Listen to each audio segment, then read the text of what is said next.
Então, boa tarde a todos. Vamos iniciar então a nossa aula. Acho que à medida que a gente começar aqui também, os alunos vão entrando aí também, né? Professor, o relatório final do projeto é final de agosto, né? Sim, no dia 31, né, de agosto. Agora, logo, lá já segunda-feira eu devo mandar mensagem lembrando aos seus orientadores para mandarem os projetos, tá bom? Os relatórios de projetos. Ok? Então, vamos lá. Nós paramos aqui, né? Quando a gente ia falar sobre raças de dupla aptidão adaptadas aos trópicos, tá lembrado? Então, nós falamos sobre as raças europeias, né? Que são especializadas em produção de leite. Depois falamos de raças europeias de dupla aptidão. Depois nós falamos de raças zebuínas, né? Destinadas à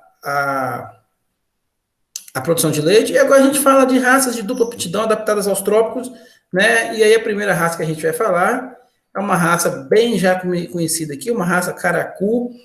Pelo touro, já dá para perceber que o touro é um touro de corte, né? A raça caracu é uma raça, a gente já pode falar de ser uma raça nacional, uma raça brasileira, foi desenvolvida aqui. Os animais que chegaram ainda lá nas caravelas, né? Quando, não no descobrimento, mas depois da população do Brasil, ali, né? Por volta de 1532, começa então a entrada de portugueses no Brasil. E aí, essas raças, né? Algumas raças portuguesas vieram cá para o nosso país, né?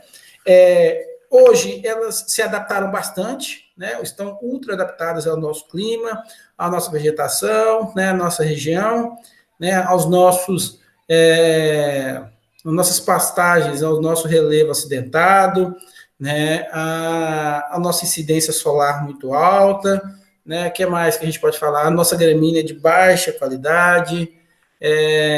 Nós temos, se a gente for olhar assim, nós temos um monte de coisa desfavorável, né? Mesmo assim, somos o maior produtor de gado de corte do planeta, né? E graças a essas adaptações que a gente tem, né? Então, são animais extremamente adaptados. É lógico que você não pode esperar que uma raça de dupla aptidão, pessoal, vá produzir aí 20 litros de leite a pasto. Você pode ter certeza que não vai produzir, né? 25 litros de leite a pasto, não vai. Uma vaca a pasto dessas de dupla aptidão vai produzir em torno de 10, 12 litros de leite, mas você tem que imaginar que é um animal de duplo propósito, né? É um animal que você precisa, por exemplo, de usar os machos para corte e as fêmeas, no caso, para produção de leite, né? Então, por isso a importância, tá?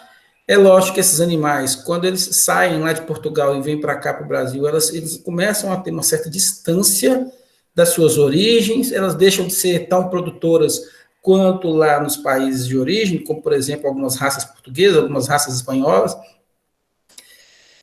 Desculpa, elas não são tão produtoras, né, de leite.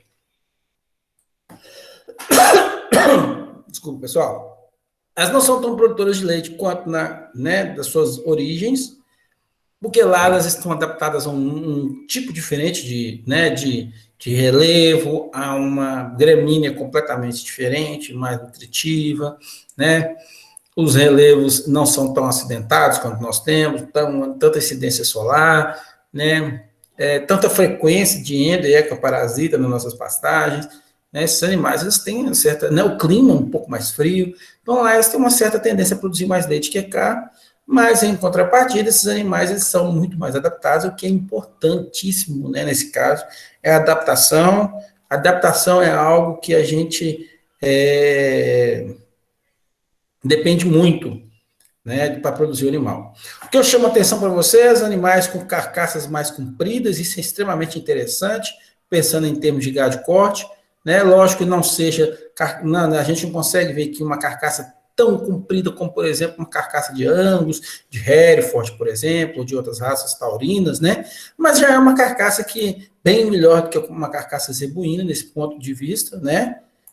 não de maneira alguma imaginando que essas raças taurinas são melhores que as zebuínas, todas elas têm as suas qualidades, tá?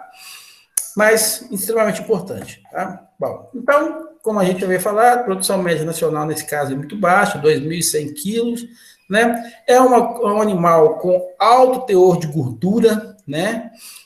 Isso é extremamente interessante, são raças muito interessantes do ponto de vista para a indústria de lácteos, né? Porque uma alta porcentagem de gordura dessa é tudo que a gente precisa, né? Para formar, por exemplo, para fazer requeijões, queijos e iogurtes, né?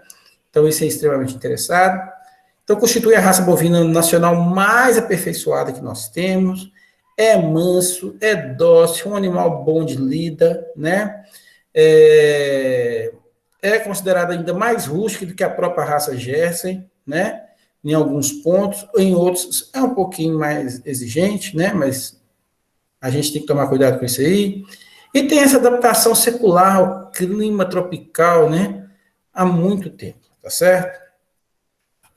Uma outra raça, essa aí é facinho de vocês conhecerem, facinho de vocês observarem, né? Esse é o Girolanda, né? E é o Girolanda, desse caso, estou mostrando para vocês, esse é o Girolanda 5 oitavos. Quando o professor fala de um Girolando 5 oitavos, o que ele está falando? A gente sempre fala, quando a gente fala assim, tá? Girolando 5 oitavos, Girolando 3 quartos, por exemplo, né? Nessas duas situações. Ou mesmo Girolando 7 oitavos, a gente sempre vai considerar o 5 oitavo o grau de sangue holandês. Então, se esse animal, por exemplo, é um 5 oitavo, ele é 5 oitavo holandês, 3 oitavo, no caso aí, gir, tá certo? Então, se eu disser, por exemplo, que o animal é 7 oitavos, é um girolando 7 oitavos, estou afirmando que ele é um 7 oitavos holandês e um oitavo gir, né?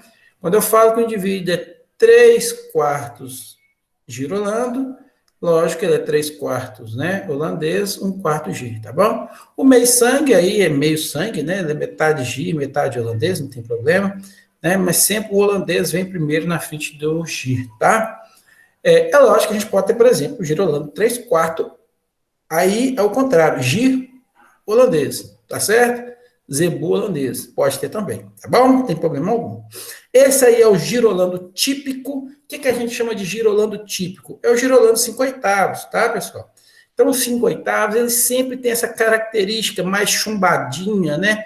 Parece uma manta que cai sobre né, sobre o dorso do animal e ele vai descendo e chumbando, dando essas chumbadinhas. Isso aqui é característico quando você observa um animal 5 oitavos. Professor, todos 5 oitavos vão ser assim? Lógico que não. Mas a maioria tem essa característica, tá certo? De ser, né, escurinho. Outra coisa que a gente percebe também no girolando é a formação da cabeça. Se você observar bem a cabeça de um girolando, ele tem muito mais proximidade com o gado holandês do que o próprio gado gir, né? Porque o que você vai ver aqui de característica no gado gir? Orelha. Do gir é grande caída. Olha esse animal aqui, é pequena a orelhinha, tá vendo?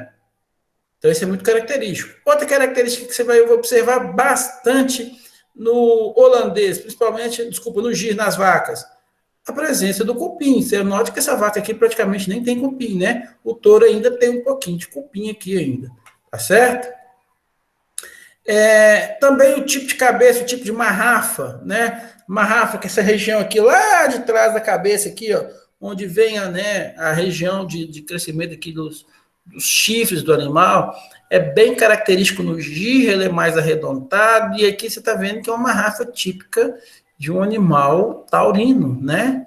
Então, você pode notar que esse animal, ele puxa muito para o lado mais taurino do que o zebuíno em si. Isso é uma característica do gado girolando, certinho? No caso, 5 oitavos. Professor, 5 oitavos é o único aceito? Não, a gente vai ver daqui a pouquinho que nós temos outras composições do girolão, tá?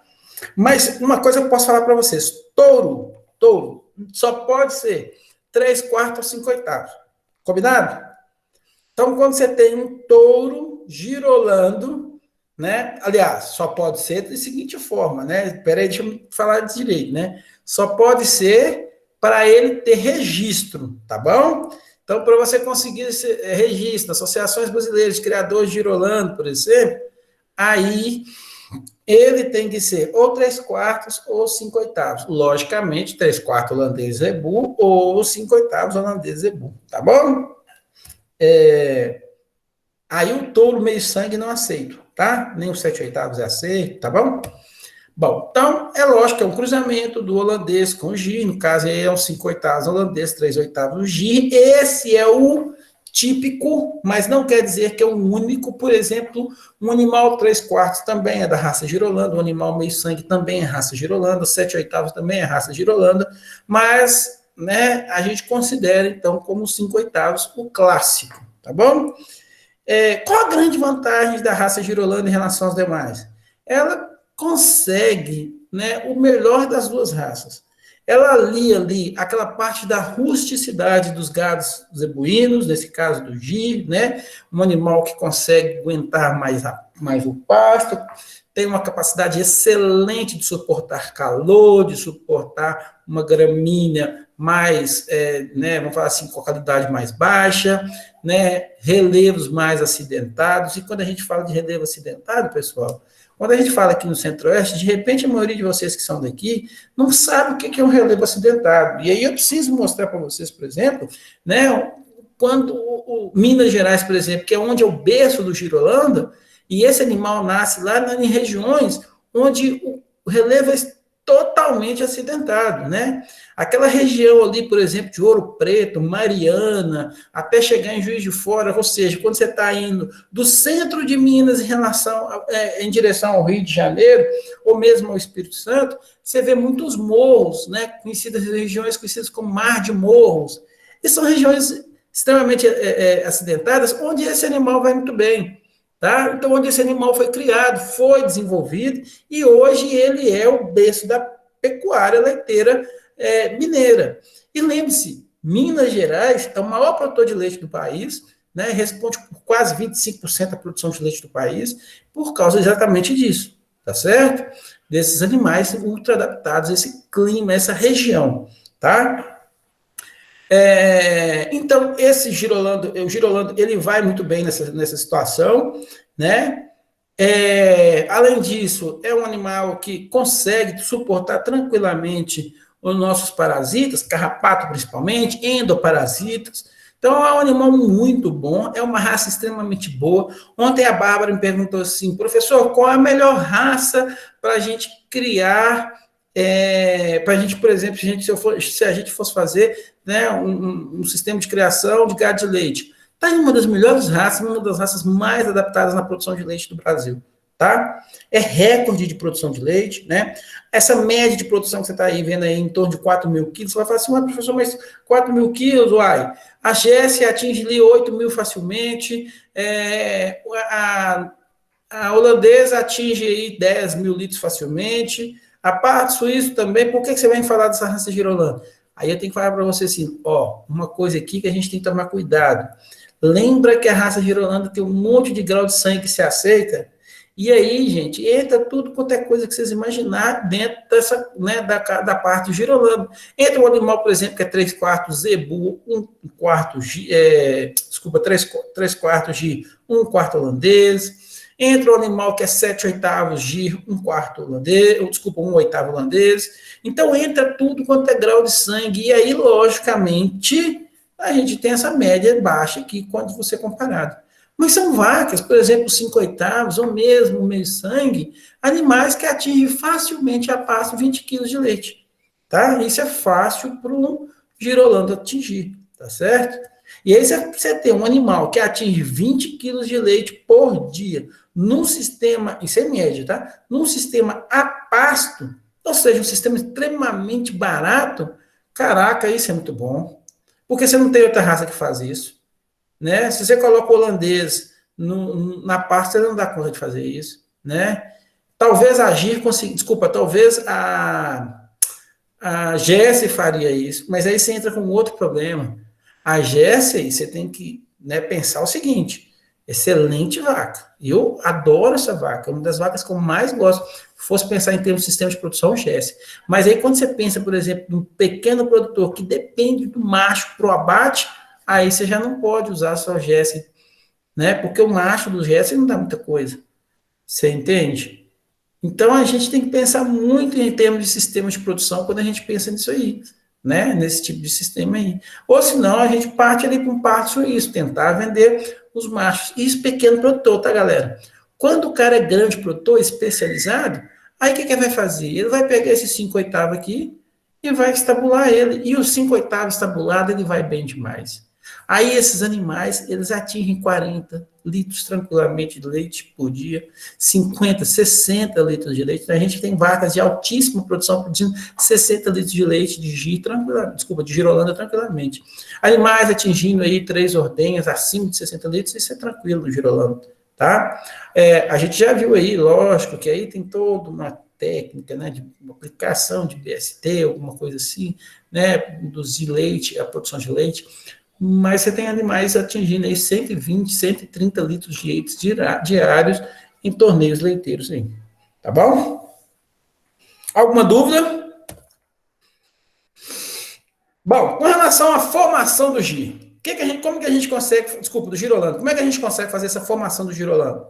Bom, então a gente pode formar o girolando de duas formas que a gente vai ver aqui. A primeira é quando eu tenho, por exemplo, né, um macho, né, eu utilizo um macho holandês sobre uma fêmea gir, vai nascer o animal que é meio sangue, né, esse animal meio sangue, eu uso essa fêmea, né, as fêmeas, por exemplo, para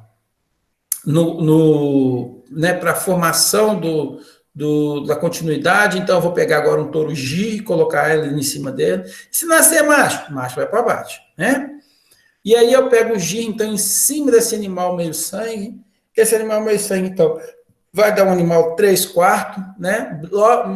Só mostrar para vocês aqui que eu fiquei brincando aqui. Primeiro eu peguei a metade da vaca, depois eu pego 3/4 da vaca, né? Então, 3/4. Esse animal 3/4 aqui agora, se for macho, vai para baixo.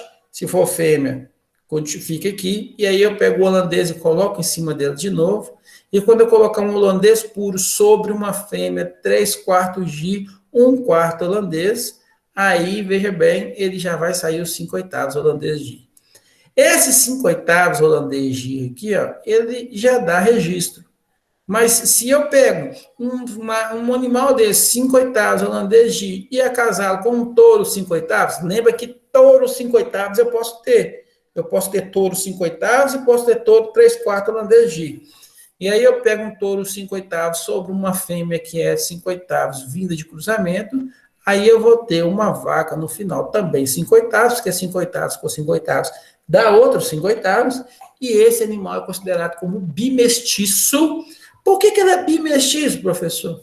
Porque a mãe dele era uma 5/8 e o pai também era um 5/8. Então, eles chamam isso aqui de bimestiço, né? E esse indivíduo aqui, então, é o que dá o clássico girolando 5/8, certo? Eu posso formar isso de uma maneira diferente também, tá? De que jeito? Bom, aí eu posso começar lá do mesmo jeito, ó, um touro holandês com uma fêmea gir, e aí eu jogo um touro gir em cima daquela meio sangue, né? Formando 3/4, até aqui não altera. Aqui começa a alteração. Por que começa a alteração? Porque aqui, em vez de eu pegar a fêmea 3/4 gir holandês, eu pego um macho 3/4 gir holandês e coloco sobre uma fêmea 5/8. Né? Que fêmea é essa? Uma fêmea 5/8 que vem dessa formação aqui, ó. Tá certo? Então, coloco ela sobre aqui. Esse animal vai ser 11/16 holandês gir, e 11/16 é aproximadamente 5/8. Na verdade, ele é 5,5 sobre 8, né? O que dá aproximadamente 5/8. E aí basta depois pegar 2 indivíduos desses e acasalar para ter também o bimestiço. Então, essas são as duas estratégias para a formação do girolando. Professor, Pode falar. Me explica esse último cruzamento aí do 5,16, ou do 11,16. Do 11,16? Por que chama 11,16? Isso. Por que geraria um indivíduo desse, no caso? Porque é o seguinte, veja bem, ó, sempre você considera, vamos lá lembrar lá do melhoramento, né? Você pega metade dos genes, não é isso? Então, ó, esse camarada aqui vai contribuir com a metade do que ele tem. Então, eu tenho que dividir 3/4 pela metade. Quando eu divido 3/4 dividido por 2, isso dá 3/8. Tá certo? Então, esse camarada aqui vai entrar, contribuir com 3/8 do grau de sangue dele.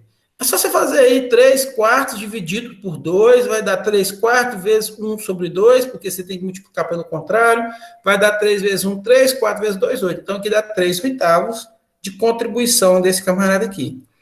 Aqui, esse aqui, ó, ele também vai contribuir com a metade dele. Quanto que dá a metade de 5/8? 5/16. Tá certo? Quer dizer, então, basta dobrar o de baixo, que dá a metade? Basta dobrar. Então, 5/16. Então, você vai ter um animal que é 5/16 com 3/8. Só que concorda que 3/8 é a mesma coisa que 6/16? Ó, 3/8 não é a mesma coisa que 6/16? Então, 6/16 com 5/16, 6 mais 5, 11, dá 11/16. Só que o 11/16, quer ver? Divide aí o 11 por 16, ó. Se você dividir o 11 por 16, dá 0,6875. Se você dividir 5 dividido por 8, dá 0,625. Então, a diferença é na segunda casa dos décimos. É muito pouco. Por isso que eles falam que o 11/16 é aproximadamente os 5/8. Tá entendido? Ou se você ainda quiser dividir em cima e embaixo por 2, se você dividir em cima e embaixo por 2, 11 dividido por 2 dá 5,5, 16 dividido por 2 dá 8. Então, vai ficar 5,5 sobre 8, que é aproximadamente 5/8 também. Por isso, então, que esse camarada aqui, o 11/16, ele é considerado aproximadamente 5/8. Se você pega esse indivíduo aqui e é casado com outros 5/8, pronto, você também tem a formação do bimestício. Consegui explicar? Sim, senhor. Perfeito, pessoal. Nunca vai para casa com dúvida, tá? Faça igual o Antônio. Se ficar na dúvida, pergunte, tá bom? Bom, uma outra raça interessantíssima também, né? Que a gente vai ter aqui uma raça boa para a gente utilizar nos nossos animais aqui, né? Vamos falar assim, como raça de dupla aptidão, né? É a pitangueiras, né? Então, essa raça pitangueiras, olha aí para você ver, olha o macho, que beleza que dá, né? É uma raça tipicamente do Brasil, tá certo? A raça pitangueiras. Então, essa é uma fêmea, note que é uma fêmea boa para a produção de leite, olha o tamanho do útero dessa vaca, né? Então, é uma fêmea especializada na produção de leite e os machos muito bons para corte, tá certo? A pitangueiras, ela é um cruzamento entre os indivíduos, normalmente um taurino e um guzerá. O taurino que se utiliza é o Red Bull, né? Mas poderia ser até um outro taurino aqui, tá? Mas a gente normalmente utiliza o Red Bull com o guzerá, né? Então, ele é 5/8 taurino, 3/8 zebuíno, né? A produção nossa média nacional é de 2,5 a 3,5, mais ou menos. Uma excelente porcentagem de gordura, né? Acima de 3,5%, eu já considero muito bom. Ela tem 4% de gordura, que é muito interessante, tá? É uma raça que foi de origem lá em São Paulo, no município de Pitangueiras, por isso que ficou com esse nome né, da raça Pitangueiras, né? E tem uma única finalidade também, o duplo propósito, a produção de leite e a produção de carne, né? Nós necessitamos disso aqui, muita gente no Brasil necessita de raças de duplo propósito. Às vezes a cabeça de vocês, enquanto eu tenho início estudante, fala assim, pô, para que alguém mexe com animal de dupla aptidão, gente? Ou o cara especializa na produção de leite, ou o cara especializa na produção de carne. Não dá para ser bom nas duas coisas. É um pouco de verdade o que você está falando. Mas você tem que entender que o produtor rural ele precisa diversificar a sua produção, né? O camarada que mexe só com produção de leite e não mexe com mais nada, ele passa por muita dificuldade. né? O leite paga mensalmente, né? Você consegue pagar mensalmente. O gado de corte não te paga mensalmente. Para o pequeno produtor não paga, né? Entretanto, quando sai um lote de gado de corte, você ganha um dinheiro maior, mas demora muito. Então, muitas vezes, muitos produtores de leite ficam atrelados à produção, né? Muitos produtores aí ficam atrelados à produção de leite, ele não consegue sair da produção de leite, porque ele depende daquele dinheirinho que cai todo mês, né? O camarada não tem como ele se manter se não for assim, né? Além disso, esses camaradas, a margem de lucro é tão pequena que ele não consegue, às vezes, fazer um investimento a longo prazo, né? Ele não consegue fazer isso a longo prazo para ele poder, de repente, arriscar um pouco mais, que muitas vezes são um risco, né? Então, ele fica muito atrelado. Então, muitas raças de dupla aptidão são interessantes pensando nessa situação. Tá? Então, é isso que a gente tem que pensar. Aí, Bárbara, já estou te dando umas ligadas aí para o seu trabalho também, tá bom? Pega nisso aí. Tá? Então, o objetivo de criação da raça era um gado com produtividade média, que não concorresse, lógico, com o Jersey, com o holandês e com o parto suíço, né, que são as mais produtoras de leite, mas, olha que interessante, com um acelerado ganho de peso, né? Então, se o camarada precisa, né, de uma raça para você poder, por exemplo, ter um ganho de peso ideal, ele tem que mexer com gado desse jeito, né? Certinho? Aí a gente entra nas raças mestiças, né? Então, essas raças que nós temos aí no nosso Brasilzão, que todas as vezes, né, todo mundo, a gente encontra isso aí, toda parte do Brasil, né? Nem todo mundo é criador de raças puras, muita gente é criador desse tipo de animal, né? Esse tipo de animal, de onde ele vem? Ele veio, chegou aqui no Brasil, nas caravelas, está aí há muito tempo atrás, né? Produção de leite muito baixa, mas são animais, por exemplo, que dão muito bons bezerros de corte, né? São taurinos, né? Ou muitas vezes cruzados com alguns zebulinos aí, né? Os machos são sempre destinados a corte, as fêmeas sempre destinadas, por exemplo, à produção de leite baixa, vacas dando ali 7, 8 litros de leite aproximadamente, mas com a grande vantagem de serem vacas extremamente adaptadas, dificilmente atingem pesos muito altos, tá certo? Machos atingindo aí no máximo 600 quilos, fêmeas atingindo aí 400 quilos, né, 350 quilos, né? E são animais que estão aqui há muitos anos, estão aqui há 500 anos aproximadamente, né? Quase isso. Vão completar aí daqui a 10 anos, 500 anos mais ou menos. Então, são animais que estão, né, no nosso, adaptados ao nosso clima, a maioria taurino, né? Adaptado ao nosso clima, tá? E aí a gente pode também chamar, né, falar de algum animal, por exemplo, como esse aí que a gente está vendo, esse é o guzolando, que entra também como um animal cruzado, né? Vacas mestiças. O guzolando tem tido um certo, cada vez mais uma certa, vamos falar assim, apreciadores, né? Por quê? Porque você faz ali, são duas raças para produção de leite, né? O Guzerá e o holandês, né? São animais que dão um porte alto. Então, olha o tamanho dessa vaca. Né? Dá para a gente perceber que é uma vaca grande. E o que você percebe? A impressão que dá é que seja uma vaca de corte, né? Então, você começa, então, a pensar em indivíduos. Então, eu coloquei aqui um touro Guzerá justamente para fazer uma certa alusão a esse guzolano. Então, são animais que atingem portes altos, lógico, a ideia é duplo propósito, né?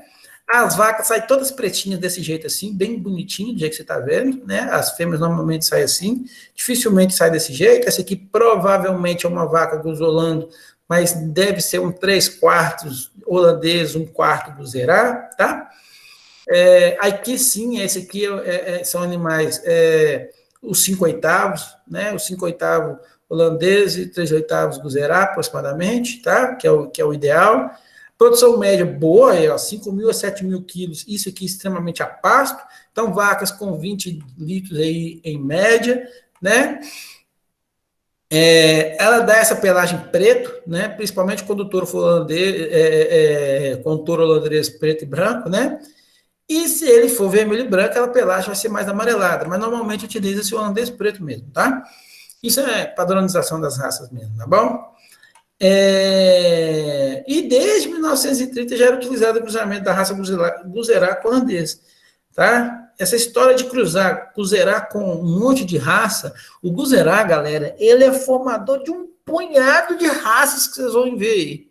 Você acabou de ver aqui uma Pitangueiras, por exemplo, tem a raça Guzerá, o próprio Brahma tem a raça Guzerá, então tem um monte de raças formadas aí, né, que tem o Guzerá, tá? O Hindu Brasil também tem a formação do Guzerá, se eu não estou enganado. Então, muitas raças têm o Guzerá como o formador também, tá? Por quê? Porque o Guzerá tem porte alto, né? São animais, são zebuínos de porte alto, né? De grande tamanho, né? É diferente, por exemplo, se você compara aí o Guzerá com as outras raças que nós temos, né? Talvez a sua Tabapuã que vai chegar em termos de tamanho próximo aí do Guzerá, mesmo assim o Guzerá ainda consegue ser maior. Então, por isso a grande vantagem, né? Normalmente se possui essa composição aí, né? O 9,16 holandês, 7,16 Guzerá, e permitindo outras proporções também, né? Os 5 oitavos, 11,16, tá bom? Esse aí é o chamado Kiv Cross, ou Gessolando, né? Aqui no Brasil, conhecido como Gessolando, o resto do país conhecido como Kiv Cross, né? Ou Kiwi Cross. Eu sempre ouvi falar de Kiv Cross, mas tem gente que fala Kiwi Cross. Vamos só pensar aqui, galera, só uma sacada aqui. Vocês provavelmente sabem que, em termos de tecnologia de produção de leite, a pasto, o país que tem a maior tecnologia de produção de leite a pasto é a Nova Zelândia, né? Então, esse gado, ele saiu, né? A formação dessa raça foi justamente lá na Nova Zelândia, né? Lá que nasceu, então, o Gessolando, que é, né, esse cruzamento do gado Jersey com o holandês. Nós importamos esses animais, né, essa ideia deles para cá, começamos a fazer nossos cruzamentos aqui, né? Inclusive, essa foi uma raça que nós pensamos em colocar aqui nos nossos animais aqui, tá? Pensamos sim em colocar. Por quê? Porque, olha aí, ó, produção média de 4.500 a 6.000 quilos. Olha que interessante, né? Com 4,5% a 5% de gordura. Aí utiliza normalmente a composição ou meio sangue holandês, meio sangue Jersey, ou 3/4 holandês, 1/4 Jersey, né? E é um animal extremamente adaptado aos trópicos, por causa do Jersey, né? O Jersey é muito bom em termos de adaptação a trópico, né? Essa raça francesa, muito boa. Então, nós pensamos muito, o que nos pegou pelo pé? A dificuldade com relação a touros, né? Touro, muito pouco touro ainda no país, né? Quando chega touro vindo lá da Nova Zelândia para cá, para o Brasil, às vezes é 1, 2 touros por ano, então você tem dificuldade, às vezes, e aí você corre o risco de ter alta endogamia no plantel rapidamente. Então, isso que nos limitou a usar essa raça gessolante. Professor, Pode falar. mas em questão de inseminação não daria certo, não? Em vez de touros? Não, daria certo, mas aí você tem também, no caso do Jersey, poucos touros também, né? Poucos touros que são provados, que estão, né? O Jersey aqui no Brasil, são poucas fazendas que trabalham bastante com Jersey mesmo. Então você acaba que você fica aqui naquela assim, bom, vou trabalhar com inseminação artificial, então, usando o touro Jersey. Tem pouco touro Jersey no mercado. Então, vou usar o Gessolando, porque tem touro Gessolando, você também tem dificuldade. Então, por isso, e não tem jeito de você fazer o contrário, né? Não tem como você colocar o sêmen holandês na vaca Jersey. Vocês entendem? Alguém sabe por quê que não tem como colocar o sêmen holandês na vaca Jersey? Hein, galera? Por que não dá para colocar o touro holandês na vaca Jersey? O Caio que é bom aí de... O tamanho dela? Por causa do tamanho dela. Por causa do tamanho da Jersey. Pega rápido esse erro, né? Com certeza. Então tem que ser o contrário. Ok? Pessoal, aqui a gente acaba com a parte de raças. E aí a gente já entra rapidamente, tá? Tudo tranquilo com raça, galera? Quer fazer alguma pergunta? Não, tranquilo. Tranquilo? Então vamos lá, vamos falar um pouquinho agora sobre pecuária leiteira, né? Vamos começar a entrar aqui, introduzir com a parte de seleção, mas deixa eu falar um pouquinho do cenário que nós temos, né? Primeira pergunta que às vezes a gente faz é: será que vale a pena produzir leite? Né? Por que o Brasil é produtor de leite hoje? Muito daquilo que a gente estava falando, tradicionalismo, né? Muita gente aí que o pai, o avô era produtor de leite, ele continua nessa profissão, né? Muitos pela falta de opção, lembra que eu falei, né? O camarada é especialista naquilo ali, ele tem pouca falta de opção, ele não tem como, em termos de remuneração, ele apostar a longo prazo em alguma coisa, ele depende do dinheirinho que pinga direto, e o leite é bom para pingar dinheiro todo mês, né? Diariamente remunerado. Quando a gente fala diariamente remunerado, porque a produção é diária, né? É lógico que você não recebe de leite todo dia, né? Você recebe ali no final do mês ali, pelo menos, quando você entrega um leite para uma cooperativa, para uma empresa, mas por isso que ele é diariamente remunerado, porque produz leite todo dia, né? Restrição diária de topografia, quando você pensa em restrição diária, própria região aqui nossa, onde a gente está, nós estamos na região mais produtora de leite do estado de Goiás, né? Então, por causa disso também, né? E muita gente que gosta mesmo, gosta, certo? Gosta. Só que o que muita gente não pensa é que para produzir leite tem que ter lucro, galera. Se não tiver lucro, você não consegue manter o sistema. Isso é lógico, aí vocês estão cansados de ver um monte de coisa, né? Na matéria do Adel, vocês vão ver isso falando demais da conta, e aí é o que todo mundo precisa, né? Por que muita gente produz leite? Porque alguma coisa você ganha, você recebe dinheiro. Ninguém é apaixonado. Eu sou apaixonado, paixão pela vaca leiteira. Para com isso, ser apaixonado é pelo dinheiro, que todo mundo é, né? Todo mundo gosta de receber o dinheirinho. E essa coisa precisa ser eficiente, né? E aí eu pergunto para vocês, o que mais interessa? O animal mais leiteiro ou o animal mais lucrativo? E essa é uma pergunta extremamente interessante que eu estou fazendo. Nossa, professor, o senhor mesmo fez a pergunta, o senhor mesmo fala que é uma pergunta interessante? Sim. Sim, porque é o que a gente às vezes fica pensando. Quando você começa a passar... Por isso que eu falei tudo de raça agora com vocês, e aí você fica assim com a cabeça assim, caraca... então, é melhor produzir leite com animais altamente especializados em leite. Vou comprar uma fazenda e vou encher essa fazenda de gado holandês ou do Jersey, porque o Jersey é mais adaptado, ou não, eu vou pegar ali o pardo suíço, porque o pardo suíço eu consigo tirar os bezerros para corte, os machos, as fêmeas para produção de leite, aquele negócio todo. Mas o que você precisa de pensar é o seguinte, galera, eu não tenho que pensar em termos de maior produtor de leite, de raças mais produtores de leite, eu tenho que pensar em animais mais lucrativos. E quando a gente começa a falar em termos de lucro, eu não posso pensar somente na produção de leite, saca? Eu tenho que pensar em outras coisas que compõem essa produção de leite, como a própria venda de animais, né? Eu posso vender vacas, né, bezerras, por exemplo, né, para a produção de leite, eu posso vender bezerros para o corte, eu posso, né? Então eu tenho que pensar em muita coisa para que eu tenha animais mais lucrativos, né?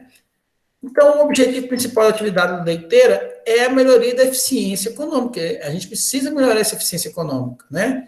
E aí, quando a gente fala em eficiência econômica, a gente fala em um monte de coisa. A gente fala em forragicultura, a gente tem que ter uma boa pastagem para esses animais, para que eles consigam expressar ao máximo o seu potencial. A gente tem que pensar em termos de nutrição, né, dos animais, tá certo? E isso aí, o zootecnista sai na frente, né? Temos que pensar em reprodução, lógico, né? Hoje, com as técnicas de essas biotecnologias reprodutivas, essa parte de reprodução a gente já meio que sabe mais ou menos como é que funciona, né? Antes, para você ter um protocolo aí de ATF era algo extremamente caro, né? Hoje você consegue ter um protocolo de ATF aí com 50, 60 reais, é muito barato, né? Então, às vezes até um pouco mais barato, fiquei sabendo, eu até assustei quando eu vi que nós lá no IF a gente ia conseguir fazer protocolo de ATF com acho que 42 reais, 43 reais, né? Muito barato hoje, né? Lógico, Só o protocolo, sem considerar o gasto com o veterinário, né? Se a gente colocar o veterinário, ainda tem, lógico que aumenta um pouquinho isso aí. Mas eu acredito que 70, 80 reais você faz aí um protocolo de ATF, que é muito interessante, né? A gente tem que pensar em termos de economia rural e também, lógico, a nossa disciplina que nos compete, que é o melhoramento genético, né? Bom, pensando em melhoramento genético, a gente precisa sempre pensar em mais eficiência econômica e aplicação das técnicas que a gente sabe do melhoramento genético para que isso fique um pouco mais interessante em termos de lucro, né? E a pergunta, quais são os melhores animais, as melhores raças para produzir leite? Foi a pergunta que a Bárbara me falou, né Bárbara? Professor, qual a melhor raça que eu posso usar aí para produção de leite, por exemplo, para vender bezerras, né? Isso deve depender muito, galera, tá certo? O mérito econômico individual de animal é a função de um monte de coisa, de um monte de traços, que a gente chama de traços aí, de características identificadas, né? Do que a gente pode, né, incluir no programa de melhoramento, né? Então, são muitas coisas. É um universo, desculpa, pessoal, é um universo gigantesco de variáveis que a gente tem que sempre estar observando para a gente tentar escolher qual a melhor raça para a produção do leite, né? É lógico que algumas pistas a gente tem, e eu vou falar para vocês quais são as pistas, mas não quer dizer que é uma verdade absoluta, né? Você pode trabalhar com um sistema, com uma raça ali muito pouco tradicional e ganhar dinheiro também, tá? E aí, quando a gente fala em produção de leite, lógico, a gente tem que sempre pensar em alguns fatores, como manejo, idade da vaca, alimentação, número de ordenhas, ano de nascimento, estação, ordem de partos, efeitos aleatórios, e isso tudo são efeitos não genéticos. Você notou? Manejo é não genético. Idade da vaca é não genético, né? Alimentação também não é efeito genético, né? Quantas ordenhas você está trabalhando no dia? Uma, duas, três? Isso não é efeito genético. Mas isso tudo influencia na produção de leite, né? O ano de nascimento do animal influencia a produção de leite? Como não? Lógico que influencia. Se o animal nasce, por exemplo, numa época de maior regime de chuvas, a produção dele vai ser uma. Se ele nasce numa época onde as chuvas são mais escassas, a produção de leite dele é outra, né? A estação do ano que a gente estiver trabalhando também, né? Então isso tudo envolve. Isso tudo são efeitos não genéticos. E a genética está lá também para trabalhar, né? Para trabalhar junto com essas características, certo? É sabido o seguinte, quando você pega uma produção de leite de uma vaca, 75% dessa produção de leite é de efeito de ambiente, 25% é de efeito genético. Professor, então isso aí é a herdabilidade? A herdabilidade da produção de leite é 25%. Dizer que a herdabilidade da produção de leite é em torno de 25% significa dizer que, da parte possível herdável da característica da produção de leite, você só consegue herdar em torno de 25%.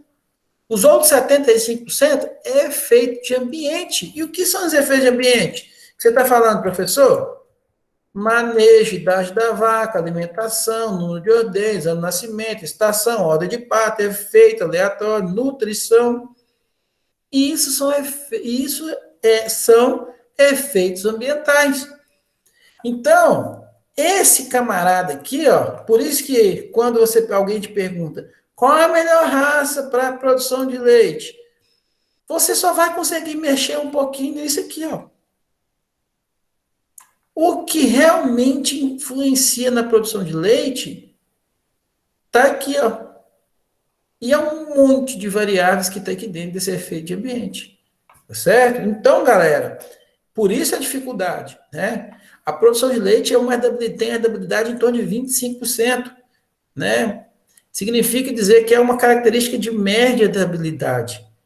E que 75% daquela variação é causada pelos efeitos de ambiente que influencia a produção de leite. Agora, vamos ver se nós estamos falando verdade.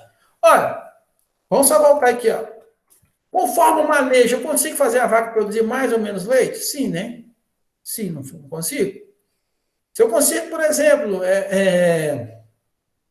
trabalhar com essa vaca, né, mais a pasto, desculpa, a pasto não, confinado, que é a pasto, pronto, eu já altero a produção de leite, não altero? Idade da vaca, Eu consigo também...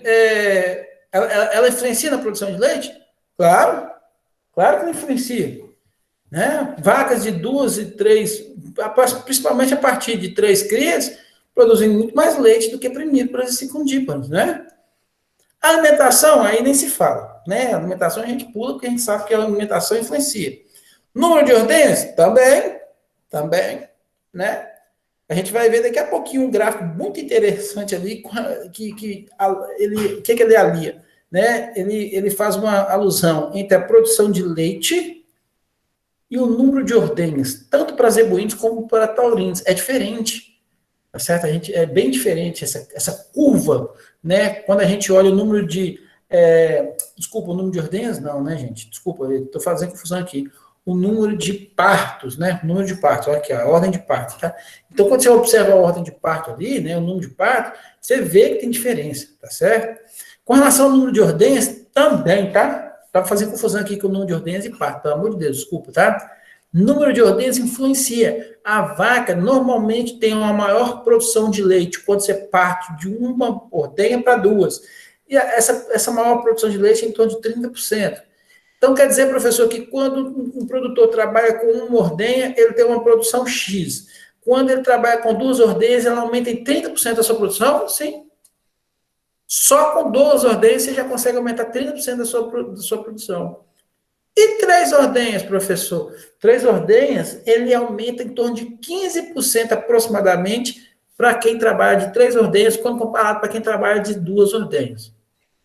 Então, quer dizer que trabalhar com 3 ordenhas também aumenta mais a produção de leite? Sim, aumenta a produção de leite. Tá? O ano de nascimento a gente acabou de falar aqui em relação ao regime de chuvas, né? Estação do ano também. Eu estava fazendo a maior confusão de número de ordenhas com ordem de parto. Desculpa, ordem de parto influencia extremamente a produção de leite.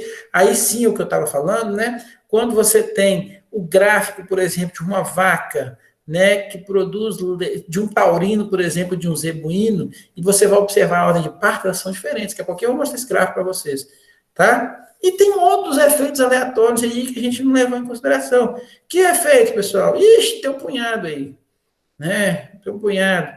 Presença de parasitas, por exemplo, tá? Pode entrar em efeitos aleatórios, tá? O tipo de tratador, né? Tudo entra. Tá bom? Bom, qual que é a nossa caracterização da produção brasileira? Galera, olha para você ver que interessante isso aqui. Isso foi uma aula que eu dei lá em 2010, né, em 2011. Vim 10 anos depois. Tá? 10 anos depois. Esse slide aqui eu fiz há 10 anos atrás. Eu estava dando aula para o curso de zootecnia lá em Viçosa, tá? Na Universidade Federal de Viçosa. Olha que interessante. A caracterização da produção brasileira. Vê se mudou. Utilização de animais zebuínos e seus mestiços. Baixa utilização de insumos. Animais mantidos em pastagem de baixo valor nutritivo. Animais com produtividade baixa. Mudou isso aqui, galera? Nadinha. Nadinha. Isso foi um grau. Isso aqui foi um slide que eu fiz há 10 anos atrás. Olha o cenário. Quando eu fui lá no cenário lá de um artigo da USP, que foi feito em 2006, e era um cenário para 2020. Olha que interessante isso. Olha que legal. Lá em 2006, o que a galera achava em 2020? Que haveria aumento das exportações de produção de leite, que haveria melhoria nas questões ambientais, que haveria utilização de biocombustível na produção de leite e que teria um maior aperfeiçoamento produtor-indústria. Isso mudou muito pouco, galera. A única coisa que eu vi, assim, efetivamente de lá para cá, foi o pagamento, né, por maior qualidade de leite. Isso sim, que na época não tinha, tá? Não se pagava nessa época, né, 2006, 2010, 2012, pouquíssimos lugares pagavam por um leite com melhor qualidade, com mais teor, com mais sólidos. Hoje isso já é normal pagar, né? Então era pouquíssimos lugares que pagavam, hoje praticamente todo lugar paga. Isso mudou. Mas, galera, não teve aumento da exportação de leite, não teve melhoria de questões ambientais, ou seja, melhoria das questões ambientais para a produção de leite. Quando a gente fala questões ambientais, galera, nós estamos falando da parte ambiente, né? E lembre-se, ambiente não é clima. Ambiente é melhoria na nutrição, melhoria no manejo, isso tudo faz parte do ambiente, né? Tudo que não é genética ambiental, lembra? Então, isso não mudou, né? Utilização de biocombustível na produção? Muito pouco, né? Aperfeiçoamento produtor-indústria? Também não teve. E nós estamos trabalhando com uma atividade que tem um monte de diferenças regionais, né? Nosso Brasil é extremamente grande, né? Então, nós temos, por exemplo, as pastagens alagadas lá, né, do nosso Pantanal, por exemplo. Nós temos lá o sul do país, com né, sua vegetação bem característica do Pampa. O nosso Cerradão aqui, né, aqui com uma rede de montanhas bem representando o nosso Cerrado, nosso Planalto aqui, né? Nossa Caatinga lá no Nordeste. Então, nós temos diferenças regionais gigantescas. E quando você trabalha, por exemplo, quando você vai observar, por exemplo, países que são excelentes em produção de leite, como aí a gente pensa lá, vão lá na Europa, como, por exemplo, Portugal, Espanha, que são de, né, Itália, Inglaterra, que são países que têm uma boa produção de leite, só que são países pequenininhos, né? O mesmo clima que é no sul é quase praticamente o mesmo clima que é no norte. Não tem tanta diferença. Talvez a Espanha vai ter um pouquinho mais de diferença, por ser um pouquinho maior, mas França, por exemplo, Nova Zelândia, é um mirradinho de país, pequenininho. Então, os caras conseguem manter um único sistema de produção, uma única cartilha que funciona para o país inteiro. No Brasil, isso não funciona. Não dá para você chegar aqui e falar, olha, galera, vamos produzir leite assim, assim, assado. Opa, lá no Pampa não dá para fazer. Aí lá também, lá na floresta amazônica, não dá. Né? Não dá para fazer isso na Caatinga. Então, essa é a nossa dificuldade. Outra coisa que nós temos, diferentes sistemas de criação, né? Animais extremamente estabulados de um lado, animais rapaços do outro, outros animais que são sem confinamento, né? Totalmente diferente. Nós hoje temos até diferente tipo de ordenha.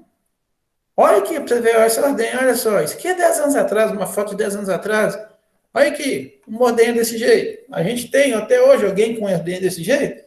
Não, o que mais que a gente vê? Isso aqui, ó. Isso aqui, ó. Infelizmente, o Brasil, né? Ou a ordenha ao pé, né? O balde ao pé, né? Temos ainda, hoje nós temos um pouquinho mais de ordenhas mecânicas, sim, mas isso aqui ainda é muito grande, né? Diferenças raciais, aí nem fala, né?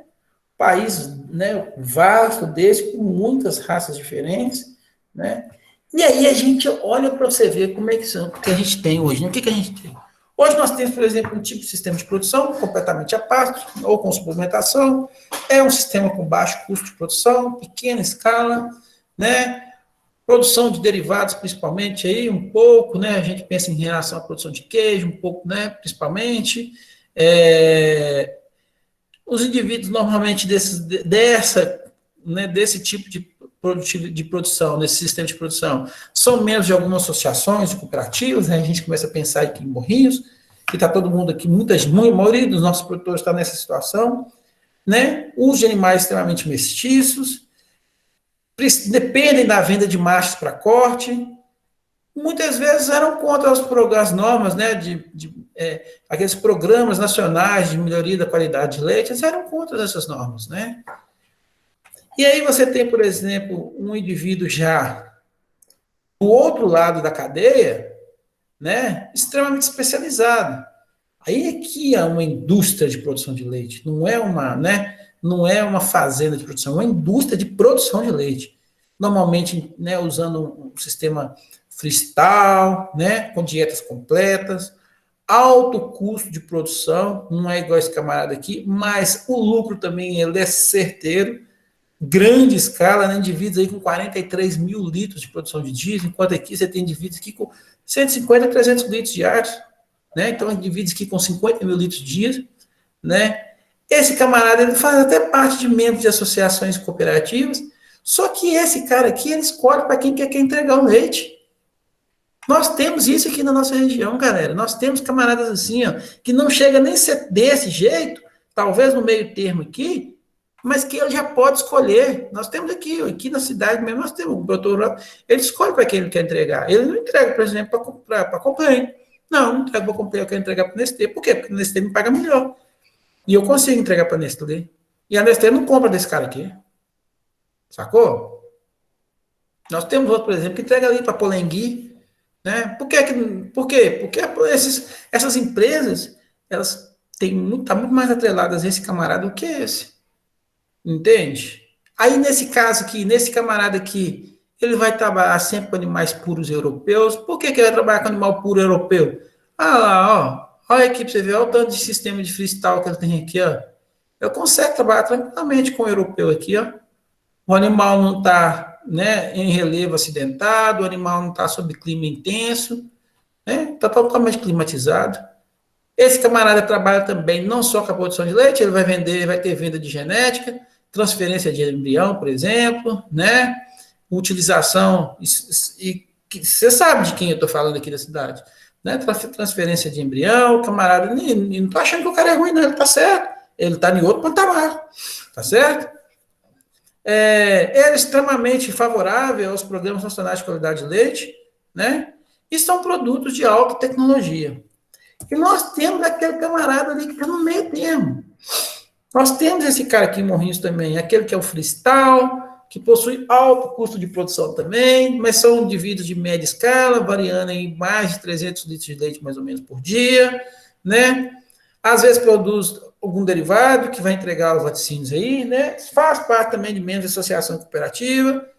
Aí tem uma qualidade melhor dos animais, e mais com maior fração europeia, 7/8, talvez, trabalha com 15/16, talvez os 5/8, tá? Não vende para corte, nem tem genética de ponta, mas está ali dentro do mercado. Também é contra as normas dos programas nacionais de qualidade de leite, mas tem tanque resfriador e já tem alguma certa tecnologia. Então, nós temos isso no nosso país, né? Olha que interessante também, outros sites que eu fiz, isso aí eu fui em 2011, peguei esses dados lá em 2011, e não mudou não, tá? Olha lá, confinamento total, né? Nós temos aí em torno de, né, 50% dos nossos produtores de leite, né, com média aí de 28,33 quilos dia, da nossa produção de leite, tá? Não do produtor de leite, da nossa produção de leite. 33% da nossa produção de leite vem do semi-confinamento, né, com em torno aí de 22 quilos, mais ou menos, de produção do dia, e a pastagem nossa, né, indivíduos que estão totalmente a pasto, em torno de 17% da nossa produção de leite. Se você for olhar esse número de produtores, isso aí é totalmente diferente. Estou falando da produção de leite. O volume de leite que nós temos, 50% vem de quem está trabalhando com confinamento total. Aqueles caras do grande produtor de leite. 33% do semi-confinamento, 17% de quem trabalha com pastagem. Em relação à raça, a maioria deles trabalha com raça holandesa. E o restante ou é holandesa com outras. Por exemplo, girolando, Jersey, Gir. Então, é holandês com girolando, né? Desculpa, com Gir, no caso, né? Holandês, às vezes, com Jersey também, holandês com Gir, holandês com pato suíço, holandês com sueco vermelho, tá certo? Ou seja, o cara mantém 2 tipos de sangue na fazenda, 2 tipos de raças na fazenda, né? E aí os maiores produtores, Minas, Paraná e São Paulo. Não mudou, galera. Isso continua até hoje, 10 anos depois, tá certo? E qual que é o nosso papel enquanto zootecnistas? Pensando no melhoramento genético, vocês que vão formar, né, quantos zootecnistas que vão difundir melhoramento genético nas fazendas, o que vocês precisam ficar atentos? Para pequeno e médio produtor, vocês vão sempre estar trabalhando com orientação sobre os cruzamentos, com escolhas de touros de inseminação artificial, para formação de mestiços de bom padrão genético. É isso o papel de vocês para atender aos pequenos e médios produtores, tá certo?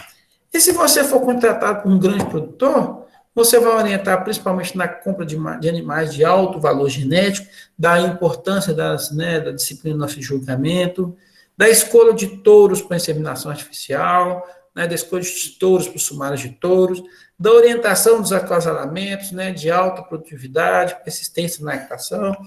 Esse vai ser o papel de vocês. Então, vocês têm um papel bem diferenciado quando você está trabalhando com um pequeno produtor, com um grande produtor. Tá certo? Galera, nós atingimos as 4 horas, então vamos parar por aqui. Espero conseguir falar tudo que eu tenho que falar depois aqui na próxima aula. Nós vamos ter que correr um pouquinho mais, mas a gente nem que a próxima aula a gente marque um pouquinho mais cedo e fica 1h30 falando a orelha de vocês aqui, mas a gente tenta falar tudo. Ok, galera. Olha, Ok, não vou falar, não vou dar sabatina essa semana, vou dar um descanso para vocês. Quem não fez a sabatina, né, ainda, a outra sabatina, vou estender ela para toda essa semana, porque faltava esse pedacinho dessas raças aí. Então, para dar um tempinho para vocês fazerem um pouquinho melhor, tá certo? Só vou fazer uma chamada ali e se vocês tiverem alguma dúvida, pode aproveitar que a gente já vai conversando agora. Certinho?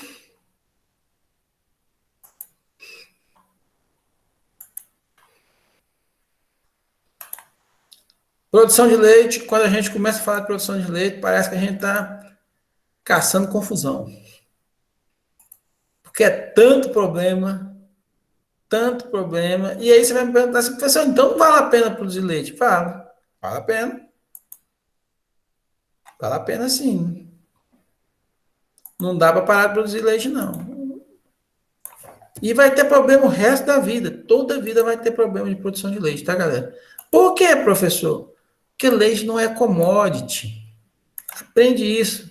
Põe isso na cabeça de vocês, tá? O que é commodity, professor? Commodity são aqueles produtos brasileiros que têm interesse na balança comercial internacional, que faz parte do PIB brasileiro. Leite não é, tá? Leite não é. O Brasil não é grande produtor de leite, não. Então, por isso, certinho? Então, vocês entendem por que que leite tem suas mazelas, seus problemas aqui? Justamente por causa disso. Né? Quando você, por exemplo, trabalha lá no lugar de corte, os caras têm incentivos demais da conta, né? Eu conheço o produtor de leite, por exemplo, que trabalha pegando dinheiro emprestado. Olha que interessante, ele pega o dinheiro emprestado no BNDES para comprar animais para engordar, para depois vender. Né? Por que que tem essas facilidades? Porque é commodity, né? Então, o Brasil depende da balança comercial, depende isso gera PIB, né, do agronegócio brasileiro. Leite não, o Brasil não é produtor, não é exportador de leite, grande exportador de leite. Eu acho que há um tempo atrás, eu tenho até que ver como é que está a posição do Brasil. O Brasil era o nono maior exportador de leite país do mundo. E nós éramos muito mais importadores do que exportadores. A gente importa leite, tá, galera? O brasileiro importa leite. Da onde? Argentina e Uruguai, principalmente. A gente compra leite de Uruguai e de Argentina. Leite em pó, tá? Então, a nossa produção de leite em pó, nós não conseguimos.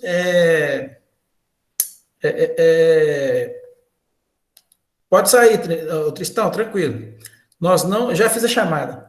Nós não conseguimos, no leite em pó, por exemplo, ser autossuficiente. Tá bom? A gente não consegue, tá?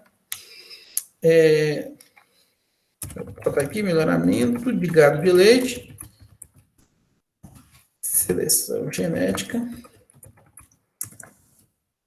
A gente começou a falar, parte 1. Então, pessoal, por isso. Outra coisa que eu quero que vocês chamem atenção para vocês rapidinho antes da gente ir embora. Quanto custa um vidrinho de água mineral aí na rua? R$ 2. R$ 2. Você compra R$ 2 um vidrinho de água mineral. Vem quanto que vem uma vasilhinha daquela de água mineral? Se for de garrafa é 500 ml, né? 500 Se for ml. de copinho é 200. Não, então tá, 500 ml. Vamos de 500 ml então, né? Normalmente o copinho é R$ 1, não é? Copinho R$ 1, uma garrafinha R$ 2, correto? Eu acho que Bárbara está sendo até boazinha, porque eu acho que você não compra por R$ 2, não. Se eu não estou enganado, é R$ 2,50. Viu, Bárbara?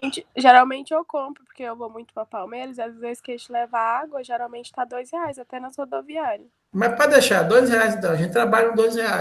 Quer dizer, então, que no litro é 4. Confere? Sim. Se eu for R$ 4 no litro.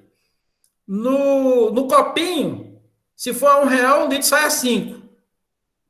Certo? Mas vamos ficar no. Quanto que é um litro de leite? Quanto que é litro de leite? Um litro de leite hoje no supermercado é R$3,50. R$3,80, né? Ou seja, leite é mais barato que água. Você já tinha parado para pensar nisso? Esse é o nosso, né, nosso grande problema do leite. O leite é mais barato que água.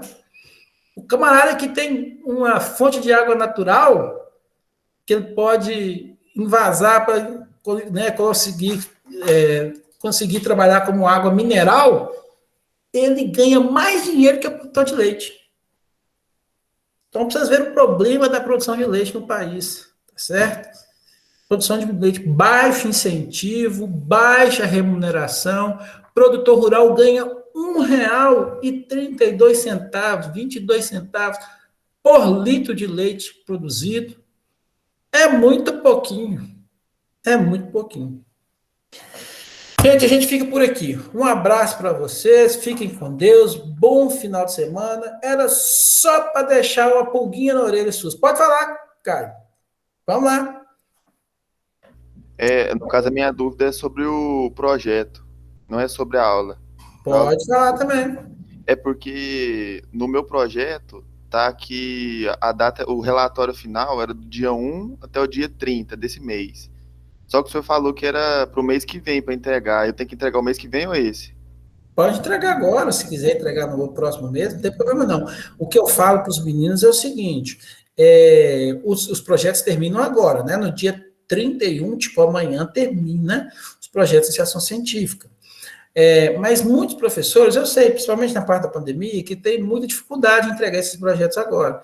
Então, eu deixo sempre o prazo. Aí eu começo a cobrar do seu orientador, no caso da professora Andréia, que ela entregue, então, os resultados do seu projeto de iniciação científica do dia 1º ao dia 31 de agosto, tá bom? Já teve professor, por exemplo, que já foi lá e já entregou, beleza, mas se ele entregar até o dia 31 de agosto, ele ainda está em dia. Mesmo estando no swap, que é até o dia 30, hoje, no caso. Aí não Sim, sem problema. Sem problema algum. Beleza. O meu tá finalizando já, só falta escrever uns detalhes lá. Beleza. Eu vou cobrar ainda dos meus meninos, Bárbara e Marília mesmo, vou começar a cobrar deles agora, pedir eles para poder fazer uma revisão lá e pronto. Que não deu para fazer o projeto ainda. Certinho? O seu também, né? Provavelmente. Não, o meu deu. Deu para fazer? Deu certo ainda, Então, o seu era PIBIT, né? É, isso. O seu era PIBIT lá, o negócio do forno lá, né? Para secagem. Sim, deu bom. É igual o meu PIBIT também deu certo. O meu PIBIT está pronto. Mas os meus PIBICs não deu para fazer, não. A André também não conseguiu, acho que o PIBIC dela não deu muito certo, não deu? Teve um que não deu mesmo, não. Que teve que fazer. Eu sei, ninguém deu. Então tá. Só isso, pai? Mais alguma coisa? Não, era só isso mesmo. Eu tava até preocupado, cheio de trem pra fazer. Ainda tinha mais esse, mas vai dar certo. Obrigado. Não, tem tempo ainda, pode ficar tranquilo. Se entregar agora não, se quiser entregar até o dia 31 lá, tá tranquilo. Tá bom? Tá dentro ainda. Beleza. Mais algum? Pessoal, se não tem mais, um abraço para vocês, até mais, a gente fica por aqui. Continuando ainda do projeto, quando o edital do projeto